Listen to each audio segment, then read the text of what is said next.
Ladies and gentlemen, good morning and welcome back to our channel once again. And it is my hope and prayer that the video is going to find you guys in good health. Personally, I am fine, as you can see. Kisumu is fantastic. And maybe you could also let me know where you're watching the video from. The county or the country, in case you are out of the Republic. Ladies and gentlemen, William Samoei Arap Ruto, the President of the Republic of Kenya, yesterday appointed Eliud Owalo, Moses Kuria, and Dennis Itumbi to key government positions. Those three appointments, in my view, are significant political speaking. In this video, I want us to do a critical analysis about the appointments. Because remember, Eliud Owalo and Moses Kuria served William Ruto in the position of the cabinet secretary. They were fired when Raila Odinga's allies were appointed to cabinet. Dennis Itumbi has been the face of William Ruto online. He's actually the hustlers spokesperson online, or chief blogger. Why do you think William Ruto appointed the three to serve in those high-ranking capacities? First of all, let us go through the statement which was released by the executive office of the president. Press release, that's the statement. Appointments in the senior ranks of the executive. In the execution of the high mandate vested in the heads of state and government, His Excellency, the President, has today made appointments to augment the staff's complement supporting the implementation of the bottom-up economic agenda. Better.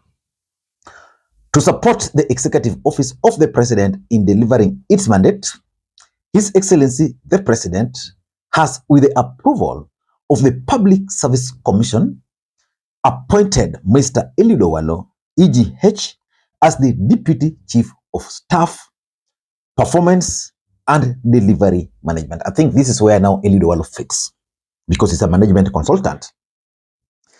These ministerial level appointments will, among other roles, get that, ministerial level. So it means they're almost the same level with the ministers. These ministerial level appointments will, among other roles, be responsible for the effective and efficient implementation, monitoring, and evaluation of priority projects and initiatives of the fifth administrations in line with a better plan. Further, the office is charged with overseeing performance of government ministries, departments, and agencies in service delivery. So I want to assume that William Ruto has technically appointed Eliud Owalo to be responsible for the supervision of ministries, government ministries, departments, and agencies. That's going to be a very powerful position. And of course, it's going to allow Eliud Owalo to move across the country. And considering the fact that according to this communication, that's going to be ministerial level appointment. It proceeds to bolster implementation of the better plan by the broad-based government. The head of state and government has caused appointment of Honorable Moses Kuria, HSC, as a senior advisor in the Council of Economic Advisors. I have a message for David D. Mr. David D. Mr. David D. Your job is at stake here because Moses Kuria is coming in. Proceeds. His Excellency the President has also appointed, with the approval of the Public Service Commission, Mr. Dennis Itumbi, CBS, the head of creative economy and special projects in the executive office of the President. We are talking of the creative economy. This is basically the digital economy. And there's also the aspect of the special programs. You know, when we talk of special programs, these are key programs the president himself would want to perform. So Dennis Itumbi has also been given or assigned very huge responsibility. Of course, Dennis Itumbi, for me, deserves this. He stood with William Ruto for a long time. in the executive office of the president. These appointments will go into fostering this administration's zeal of innovation and growth towards a robust yet novel sector in the economic sphere. Felix K. Kosgei, Chief of Staff and Head of the Public Service Commission. So which means Eliud Owalo is going to deputize this gentleman called Felix Kosgei, who is a very powerful government official in William Ruto's administration. But because in politics nothing happens out of mere coincidence, I want to reveal to you guys the political objectives which William Ruto intends to achieve by those three appointments. Before we do that, for those who are watching this channel for the first time, please take a second or two, click that subscribe button so that next time we produce a video like this, YouTube will automatically notify you. And to the subscribers, I want to continue thanking you guys for your continued support, because without our support, this channel cannot be where it is. Ladies and gentlemen, without any further ado, allow me to dive in. And again, before I dive in, allow me to also take this opportunity to introduce you guys to LemFi. LemFi is a mobile money app for users in the UK, Canada, and the United States of America to send money back to Kenya. They offer the best exchange rates, and the money will be delivered instantly into your M-Pesa account, Airtel Money account, and of course, if you want, directly into your bank account. You can use the link in the pinned comment to download the app. Ladies and gentlemen, why do you think William Ruto made those three appointments? Of course, the intention is political, because right now, by next year, Kenya will shift gear from all this other story into election mode. First of all, let us begin by the appointment of Moses Kuria. Number one, William Ruto has appointed Moses Kuria to stop him from working with Rigathi Gachagua. For those who follow the politics of the mountain, over the weekend, Moses Kuria and Rigathi Gachagua shared a podium. And during that event, Rigathi Gachagua assured Moses Kuria not to lose hope, because when one door closes, the other one opens. And this is what Moses Kuria responded to Rigathi Gachagua.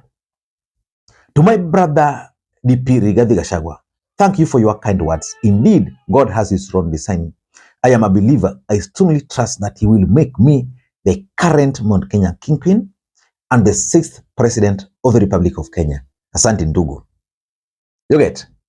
So, if you look at it critically, there was even a time when there were plans to impeach Rigathi Gachagua, and Moses Kuria was very clear that he was never going to allow Rigathi Gachagua to be impeached when he is alive.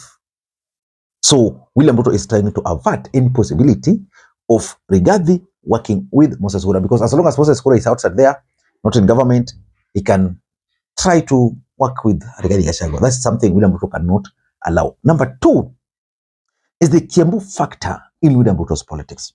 The truth of the matter is that William Ruto is losing the grip of the mountain. But Kiambu County gave William Ruto the highest number of votes. In the Republic of Kenya today, for those who follow the political developments, Kiambu became the first county from the mountain to actually start rebelling against William Ruto. And that is the county where the former president comes from. They dumped the former president and they had started dumping William Ruto. And Moses Kuria comes from Kiambu. Remember, without Moses Kuria, I doubt if William Ruto would have managed to deal with Uhuru Kenyatta the way he did, because Moses Kuria got that courage and he faced Uhuru Kenyatta, and that's how things changed.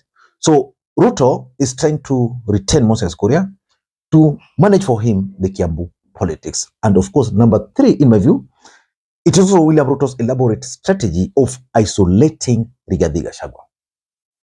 Now, if you followed the politics over the weekend, it is now clear that William Ruto is trying so hard to isolate Rigathi Gachagua.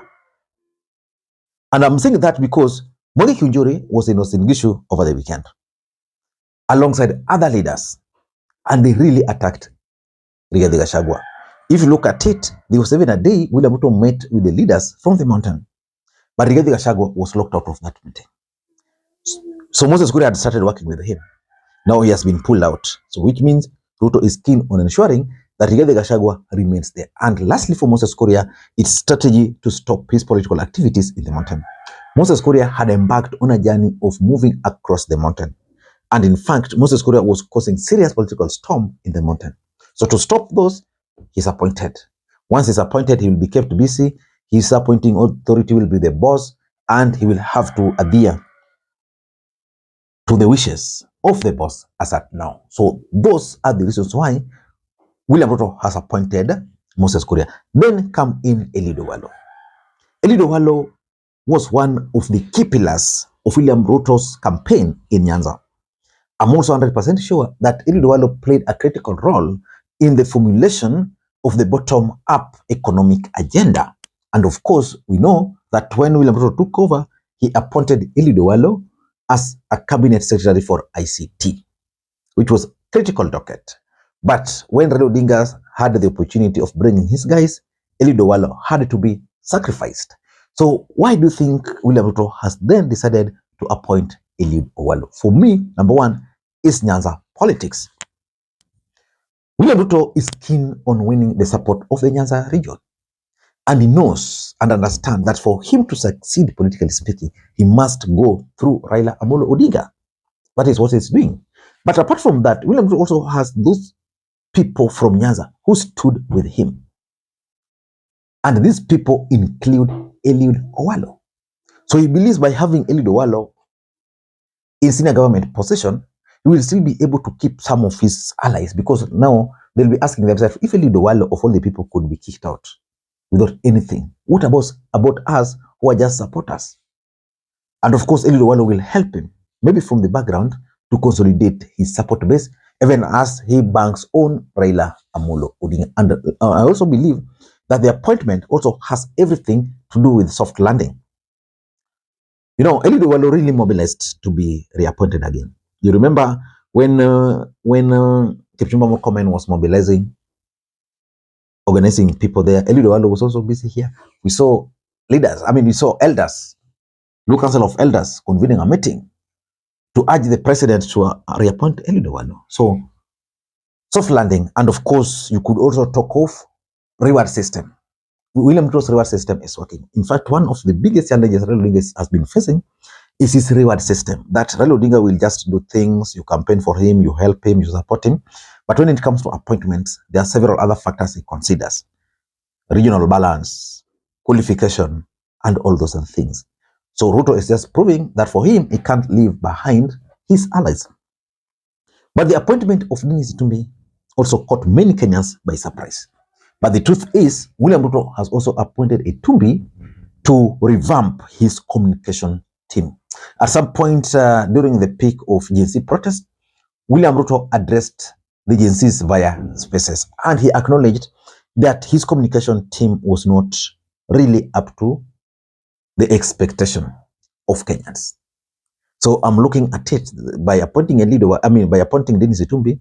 Itumbi will now be directly responsible.